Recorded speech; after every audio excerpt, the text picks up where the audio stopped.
Assalamualaikum warahmatullahi wabarakatuh. Kembali lagi di Mas Wae Channel. Bismillahirrahmanirrahim. Allahumma sholli ala Sayyidina Muhammad wa ala ali Sayyidina Muhammad. Baik, apa kabar semuanya? Insyaallah semuanya dalam keadaan sehat walafiat. Amin ya rabbal alamin. Untuk kesempatan kali ini saya akan menyampaikan materi tentang riba. Ini adalah materi fikih kelas 9. Apa itu riba? Nah, riba adalah menurut bahasa artinya tambahan.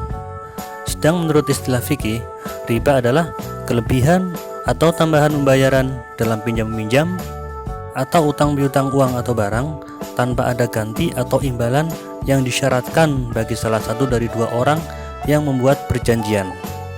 Nah, contohnya seperti ini. Alif meminjam uang kepada Pak Ijo sebesar 1 juta rupiah. Nah, kemudian Pak Ijo meminjamkan uang kepada Alif dengan syarat Alif harus mengembalikan kepada Pak Ijo sebesar 1.200.000 rupiah. Nah, tambahan ini adalah yang dinamakan dengan riba.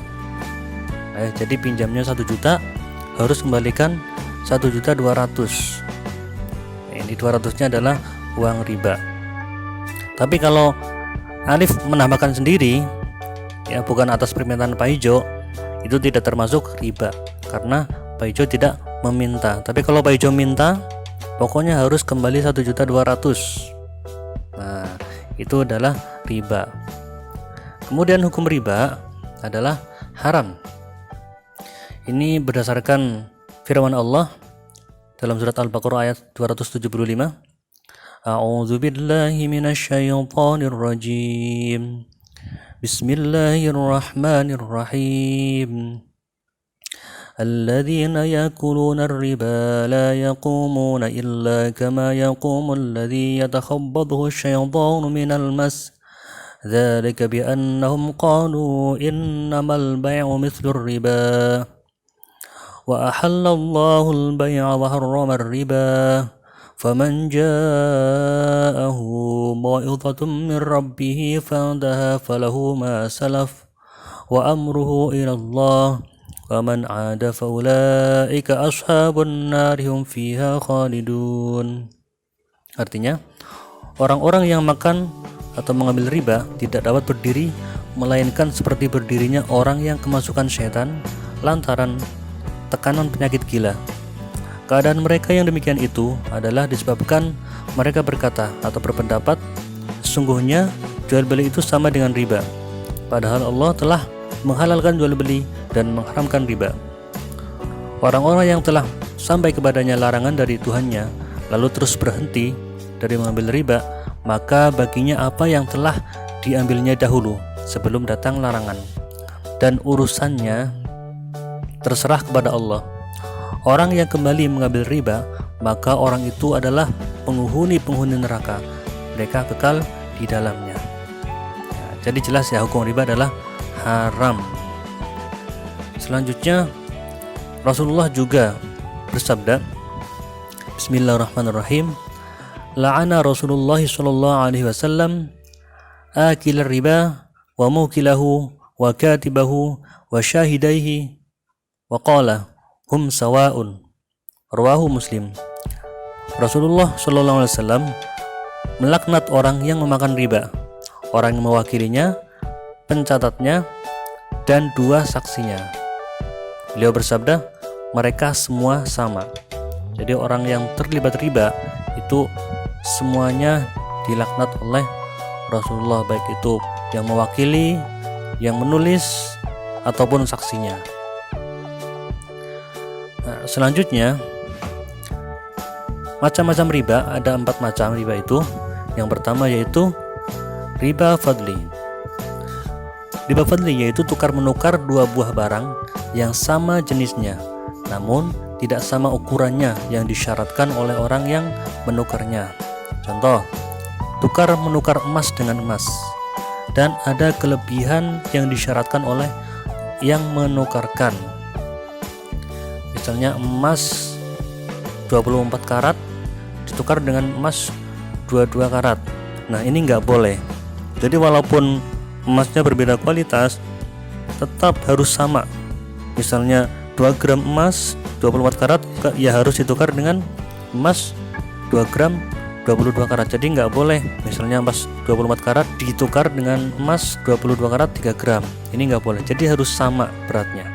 Nabi Muhammad bersabda, yang artinya dari Ubaidah bin As-Samit radhiyallahu anhu, Nabi SAW telah bersabda, emas dengan emas, perak dengan perak, gandum dengan gandum, syair dengan syair, kurma dengan kurma, garam dengan garam, hendaknya sama banyaknya, tunai dan timbang terima.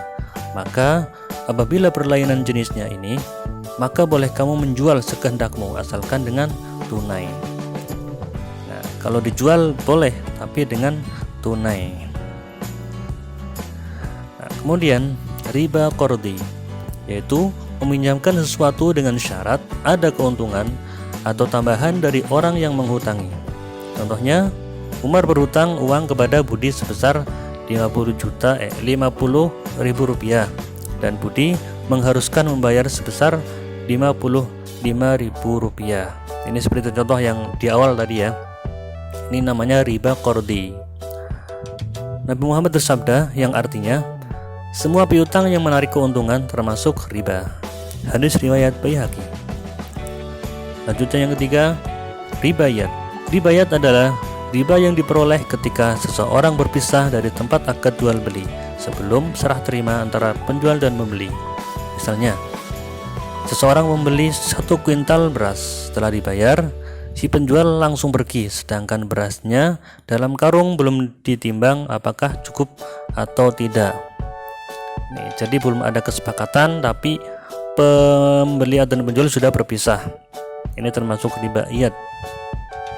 Selanjutnya yang terakhir, riba nasi'ah, yaitu tukar menukar dua barang yang sejenis maupun tidak sejenis, atau jual beli yang pembayarannya disyaratkan lebih oleh penjual dengan dilambatkan. Misalnya, Arsyad membeli emas dengan jangka waktu dan tempo yang ditentukan, baik pembayarannya dilebihkan atau tidak. Seharusnya membeli emas harus membayar kontan, karena harga emas bisa berubah sewaktu-waktu. Jadi jual beli emas itu harus kontan, tidak boleh dilambatkan.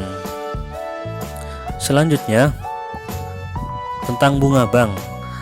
Ada 3 pendapat ulama tentang hukum bunga bank. Yang pertama, haram hukumnya karena telah menetapkan kelebihan yang disebut riba, berapapun besarnya. Yang kedua, syubhat, yaitu belum jelas halal atau haram bunga bank tersebut. Yang ketiga, halal karena bunga bank cukup rasional sebagai biaya pengelolaan bank, dan apabila bank-bank itu menjalankan peraturan berdasarkan undang-undang atau peraturan pemerintah. Selain itu, karena dalam keadaan terpaksa atau darurat, dan juga untuk kemaslahatan masyarakat.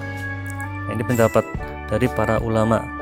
Jadi ada yang mengharamkan, ada yang berpendapat syubhat, ada yang berpendapat halal. Nah, untuk menghindari polemik hukum tersebut, MUI beserta para tokoh ulama dan para tokoh cendekiawan muslim lainnya telah melahirkan Bank Muamalat Indonesia yang memberi jasa pelayanan keuangan sesuai dengan aturan syariat Islam. Nih, jadi